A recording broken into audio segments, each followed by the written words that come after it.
What are the components of people who are really good at presenting? What are they doing that other people could stand to learn to do?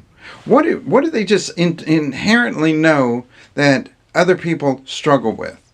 Well, we started asking that question last year. Now, we thought we knew, and I've been doing this for a long time, and so we thought we knew, but a lot of times we are assuming that these things are the things that matter.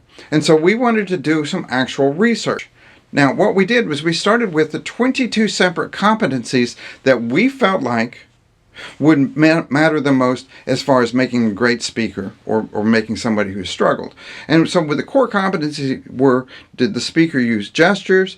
Did they maintain eye contact? Did they move around? Did they pause? Did they vary the speed of their speech and the tone and the volume? Did the speaker say and ah a lot?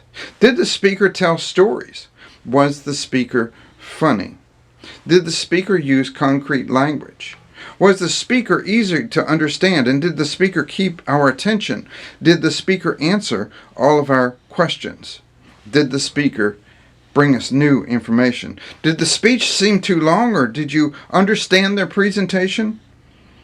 Did they appear that they have memorized their information?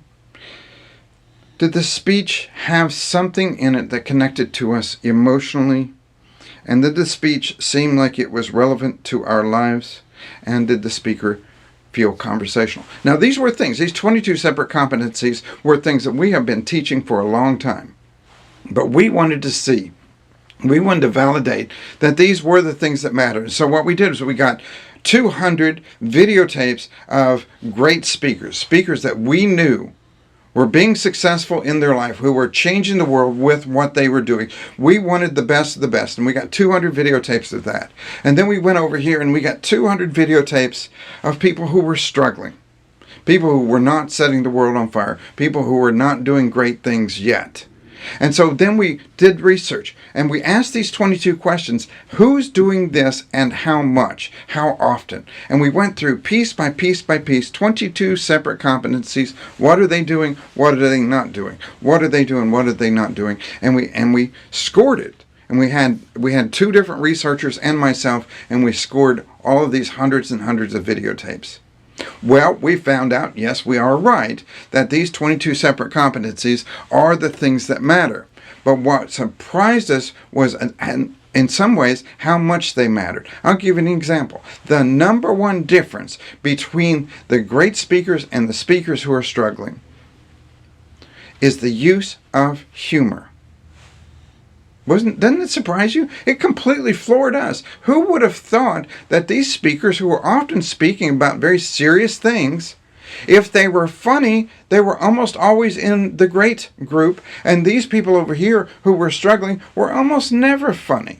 Now, I have an entire piece on this, and I want you to watch that, because I don't want you to go and get a joke book and sit around and tell jokes in the middle of your training. But the reality is that being a little funny scored 23% more important over here than over here. 23%. So that means if we took you, whatever it is you're doing, and we made you just a little funny, we can make you a much better presenter. We can move you from one column to the next. What was interesting about this is once we did all this, then we started asking the question, could we use this as a teaching tool? And what we do now, if you come in and work with us and our team, we will put your presentation through the exact same tool, the research model, and we'll look through it and we'll see where you are. Now, chances are, and almost everybody's worked this way, almost everybody that we research, out of the 22, they'll have 18 or 19 of them that they're just really, really good at. And so we don't fix those. We go back and we fix the 3 or 4 that they're struggling with. And the dramatic difference that makes is massive. So a lot of what we're going to talk about today is based on this research tool. And I wanted to give you the highlights of it because I want you to understand that we're not making this up. We're not guessing.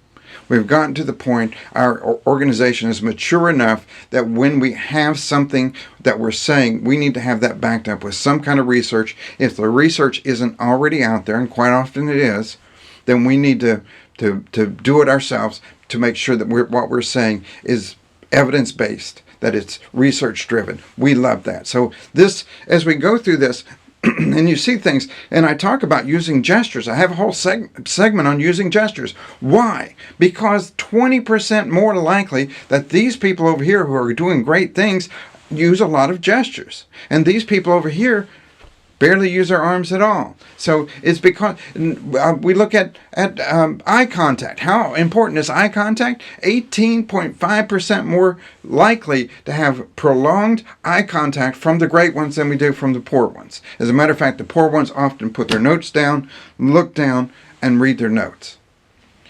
The use of the pause. I harp on the pause all the time. Do they take pauses between when they say something? Think about the great speakers. I have a dream. Pause.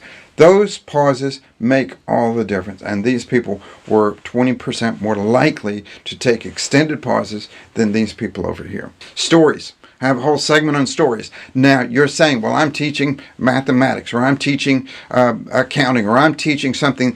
But if you can find the story, it makes it a much better presentation. And the people who tell good stories are just enormously popular, and they are much more likely to tell stories than these people over here. I love this. When we asked, does the speaker make this content relevant in your life? Does the speaker make this content relevant in your life? It was a huge difference. It was 19% more likely that the great speakers would make this relevant in your life. If you can take your content and you can make it relevant. So here's what this means to you, right? You take whatever it is you're talking about. Let's apply this to you. The other thing that's really interesting, and I don't think this would have happened if we'd done this 10 years ago, is using conversational language. Conversational language is 22%. You're more likely, this group is more likely to use conversational language. Now that's, I think, because of TED Talks. There was a day when people had very lofty kind of rhetoric, and they would use big words and all like that, and it's just not the case anymore. Nowadays, when people speak, they speak like they're speaking to a friend. And most of the TED Talks and most of the really good presentations that we see are very informal. It's just like I'm talking to you, you and I are friends, and like that. We don't use big words. Does this deliver new information? The number of times where the speaker in this group was really kind of going through and rehashing old information was amazing. The people who are struggling, a lot of times their ideas aren't new, their language isn't fresh, that even their data is often out of date, and the way they speak is often out of date. If they start and the very first thing they say is, the dictionary definition of leadership is, what does the audience think right there? They think, man, I've heard this kind of stuff before, and they tune out. So being fresh, being new information you haven't heard, and being a new slant on things you haven't heard was tremendously important. I'm going to make this a downloadable slide for you, something that you can take and print out, because it's just been massive in our company. But I want you to understand that all the things that we talk about, we're not making this up. We believe in research, we believe in evidence, and we believe that if we can use the evidence carefully, we can do less work and make you a much better presenter. So download this research study and take a look at it, and then compare your presentation. And if you have a presentation you want to send to us, man, I'd love to see it. Send it. I'll put the information here underneath. Send it to us. We can put it through this same research study, and very quickly we can tell you what you're doing right and where you need to focus your work.